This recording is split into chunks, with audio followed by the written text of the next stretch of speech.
Welcome to the royal Enfield workshop. ఈ vehicle నా దగ్గరకు వచ్చేసి ఒక 6 months అంటే ఎక్కువైతుంది. యాక్చువల్లీ దీని ప్రాబ్లం వచ్చేసి మనకు దీని క్రాంక్ అయితే కంప్లీట్ అవుట్ అయ్యి ఉండే, అంటే ఇది రన్నింగ్లో స్టక్ అయింది. వెహికల్ స్టక్ అవ్వడం వల్ల మనకు క్రాంక్ అనేది కనెక్టింగ్ ఇరిగిపోయింది, ప్లస్ బ్యాలెన్సింగ్ మూమెంట్లో లేదు. అండ్ గేర్ బాక్స్ కూడా 3rd gear 4th gear మనకి ఇరిగిపోయి ఉండే. సో కంప్లీట్ గేర్ బాక్స్ తెప్పించిన.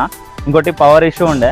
ఇప్పుడు అన్ని పార్ట్స్ అయితే మనకు బయటికి వెళ్ళి అయితే సోర్స్ వేసేసిన, అన్నీ వచ్చేసినాయి. ఈ రోజు నుంచి అయితే వర్క్ స్టార్ట్ చేస్తా. కంప్లీట్ అయినాక అయితే చూద్దాం, అవసరం కంప్లీట్ అవుతుంది. ఎందుకంటే ఇది Japan model, 1989 model.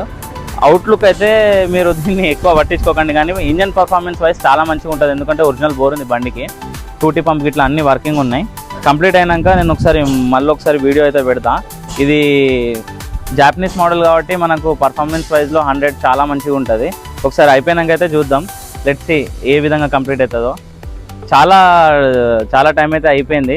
The weight is over now. ఇప్పుడు ఎందుకంటే అన్ని పార్ట్స్ అయితే సోర్స్ అయిపోయినాయి, గేర్ బాక్స్, క్రాంక్ ఇట్లంతా కంప్లీట్ అయిపోయినాక అయితే ఇప్పుడు మనము ఏ విధంగా ఎంత పోతుంది ఏంటిది అయితే చెక్ చేద్దాం. దీని మీద డెడికేటెడ్ ఒక వీడియో కూడా చేస్తాను నేను. సో ఫాలో అయితే చేసుకోండి, ఎవరైతే ఫాలో అయితే చేసుకోలేదో. 90% ఆఫ్ ది వ్యూస్ నాకు న్యూలీ వచ్చేటోళ్ళదే ఉంటుంది, ఫాలోవర్స్కి వెళ్ళి అయితే తక్కువ వస్తుంది. సో ఫాలో చేయండి ఫ్రెండ్స్. అండ్ ఇటువంటి ఏం వర్క్స్ ఉన్నా కానీ రాయల్ ఎన్ఫీల్డ్ వర్క్షాప్కి వచ్చి చేసుకోండి. Thank you.